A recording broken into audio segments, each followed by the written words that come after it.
안녕하세요, 여러분. 반갑습니다. 혜민입니다. 가끔씩 보면은 우리가 살면서 자기도 모르게 너무 스스로한테 상처 주는 얘기, 정말로 남들한테는 못하는데 자기한테 되게 모질게 구는 경우가 되게 많은 것 같아요. 그래서 그런 것으로부터 어떻게 하면 벗어날 수 있을까? 이런 것을 이렇게 이제 해결하기 위해서 사실은 이제 그 명상을 하는데 자비한 마음을 일으켜서 스스로를 이렇게 사랑으로 감싸주는 그런 명상을 요즘은 많이 하기도 합니다. 왜 우리가 이렇게 자기한테 이렇게 모진가 보니까 자기도 모르게 이 성장 과정 속에서 부모님이 항상 그 칭찬을 안 하시고 넌 이게 문제야, 저게 문제야 이렇게 항상 이렇게 좀 사랑을 못 느끼면서 자랐을 경우 그럴 때 되게 스스로한테 사랑을 준다는 게 정말로 어려운 것 같아요. 뭐 부모님 입장에서는 너가 좀만 더 잘하려고 내가 칭찬을 안 했다 뭐 이렇게 얘기할 수도 있지만은 그게 또 그 이제 우리가 이러한 그 좋은 그런 피드백이 있어야지 좀 더 이렇게 성장하는 거 아니겠습니까? 아니면은 부모님이 너무 바쁘시거나 막 이래가지고 아예 코멘트 자체가 없는 그러한 경우도 있어요. 이럴 때는 정말로 나는 그 무의미한 어떤 사람인가? 누구도 나한테 관심을 안 주나? 뭐 이러면서 스스로를 되게 이렇게 비하하기 쉬운 것 같아요. 이럴 때 우리가 그러면 어떻게 하면은 스스로를 이렇게 좀 사랑으로서 감싸주고 따뜻하게 해줄 수 있을까? 일단 첫 번째로 우리가 기억하고 해야 되는 것은 뭐냐면은 만약에 나의 가장 친한 친구, 사랑하는 친구가 좀 안 좋은 일이 있었어요. 예를 들어서 회사 우리 그 취업 이렇게 하려고 인터뷰를 했는데 떨어진 거예요. 정말로 자기가 가고 싶다고 했는데 그 얘기를 이제 만나가지고 커피 마시면서 얘기를 해요. 야, 나 요번에 회사 그렇게 거기 되고 싶었는데 떨어졌다. 어떡하면 좋니? 이런 얘기 했을 때 우리는 그 친구에게 어떻게 반응을 하나요? 그때 그 친구한테 야, 내가 너 떨어질 줄 알았어. 네가 이렇게 능력도 없고 뭐 얼굴도 못생기고 키도 작고 뭐 살도 찌고 막 이렇게 공격성의 어떤 그런 발언을 하나요? 아니죠. 친구가 얼마나 힘들까. 야, 너 다음번에 더 좋은 그러한 너한테 인연이 맞는 직장이 있을 거야. 아니면은, 야, 그 회사가 너를 못 알아봤다. 야, 그건 회사 잘못이 네 잘못 아니다. 뭐 이러면서 친구를 조금 더 이렇게 다독여주고, 사랑으로서 감싸해주는 그러한 따뜻한 말을 하게 합니다. 그런데 이제 문제는 뭐냐면, 우리는 다른 사람들, 친한 친구한테는 따뜻하게 하는데 사실 그런 상황을 겪고 났을 때 내 스스로한테 그런 얘기를 안 한다라는 거예요. 그래서 나도 모르게 회사에서 떨어졌다 뭐 이러면은 그 뭐 어떻게 얘기해요? 네가 바보라서 그렇고 능력이 없어서 그렇고 학벌이 안 좋아서 그렇고 못생겨서 그렇고 막 스스로를 되게 비하하는 말을 거침없이 막 해대면서 어떻게 되는 거예요? 자기 자존감을 완전히 무너뜨리는 그런 경우를 합니다.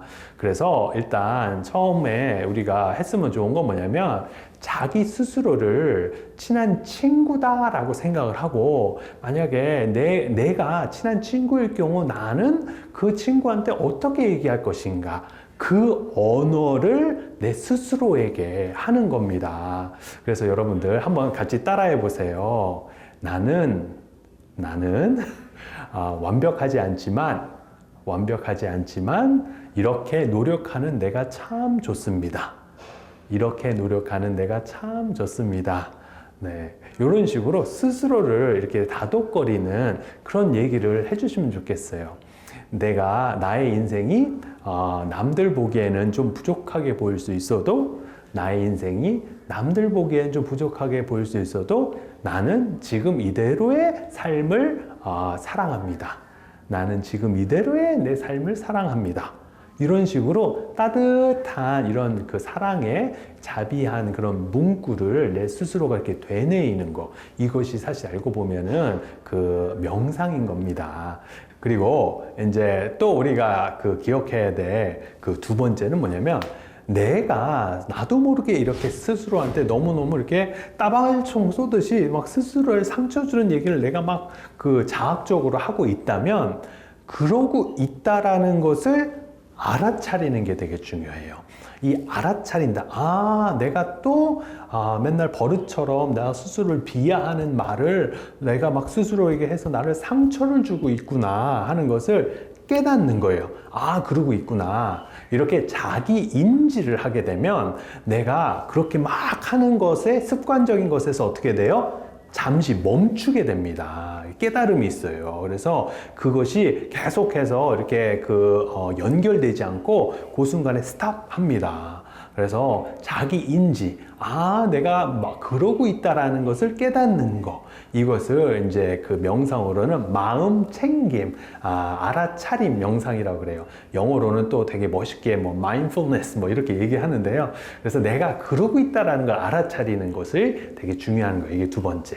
그리고 이제 세 번째는 뭐냐면은 사실 알고 보면 나의 그 부족한 점, 어렵고 힘든 점들이 알고 보면 이게 나한테만 있는 것이 아니라 모든 사람들이 사실은 알고 보면 다 가지고 있는 거예요. 예. 내가 좀 부족해 보이고 능력이 없고 뭐 이런 것들이 알고 보면은 사실 누구나 자기 스스로가 부족하다, 힘들다 뭐 이렇게 다 느낄 수 있는 거거든요. 예를 들어서 어떤 사람들은 되게 자기 스스로의 어떤 그 모습을 되게 수치스럽게 생각하는 경우가 있어요. 아니면 뭐 자기 가족이라의 어떤 그 상황이라든가 집안 환경이라든가 외모라든가 뭔가를 되게 이렇게 수치스럽게 생각할 수 있는데요. 사실 알고 보면 이 수치감이라는 것은 다른 사람들이 나를 안 좋아할 것이다. 이렇게 스스로가 다른 사람의 의견을 상상하면서 스스로를 힘들게 하는 거거든요. 그래서 이럴 때도 알고 보면 이러한 느낌은 나만 느끼는 것이 아니라 모든 인류가 다 같이 느끼는 것이다. 내가 그렇게 특별하진 않다. 누구나 다 힘든 것이고 이런 것을 내 잘못이라고만 스스로한테 여길 것은 아니구나. 이것이 내 탓만 하는 것은 문제가 있구나. 누구나 겪는 거구나. 이런 것을 이제 깨달으시길 바라겠어요. 이게 세 번째. 그리고 이제 네 번째는 내 스스로가 좀 완벽하지 않아도 좋다라는 것을 허락하시길 바라겠어요. 어떻게 사람이 완벽할 수가 있겠어요? 좀 못할 수도 있는 거고, 어느 부분이 좀 떨어질 수도 있는 거고, 모든 것을 다 잘할 수는 없습니다. 그리고 사람들은 좀 못하면 못하는 대로 또 그게 또 매력일 수가 있어요. 알고 보면.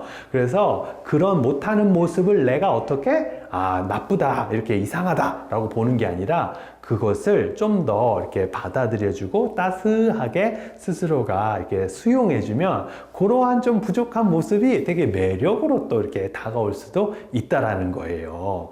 사실 내 스스로가 나의 단점들을 너무 이렇게 창피하게 생각하거나 남들한테 이렇게 보여주기 싫어서 되게 막 그냥 이렇게 막 감추려고 하거나 이런 게 아니라 나는 이런 단점이 있어. 이렇게 좀 편안해지면 오히려 그런 것이 어떻게 보면 되게 긍정화될 수가 있어요. 그래서 다른 사람이 나를 어떻게 보는가 보다 내가 내 스스로를 어떻게 보는가가 다른 사람이 나를 평가하는 어떠한 기준이 될 수가 있어요. 그래서 여러분들 지금 말씀드렸듯이 자기 스스로한테 조금 더 이렇게 자비한 마음, 자기 스스로한테 좀 더 연민하는 마음을 연습을 하시길 바라겠어요. 그래서 다 같이 한번 마지막으로 따라해 보세요. 내가 완벽하다고는 할 수 없지만 이렇게 열심히 하루하루 사는 나를 사랑합니다. 이렇게 열심히 하루하루 사는 나를 사랑합니다. 다른 사람들 보기에는 좀 부족하게 보일 수 있어도 나는 지금 이대로의 내 삶을 사랑합니다. 나는 지금 이대로의 내 삶을 사랑합니다. 그 문구를 스스로한테 자주 이렇게 되뇌이셔서 부디 스스로한테 조금 더 친절하고 조금 더 사랑으로 감사할 수 있는 그런 마음을 연습하시길 바라겠습니다. 네, 저는 또 다음에 여러분들 뵙도록 하겠습니다. 감사합니다.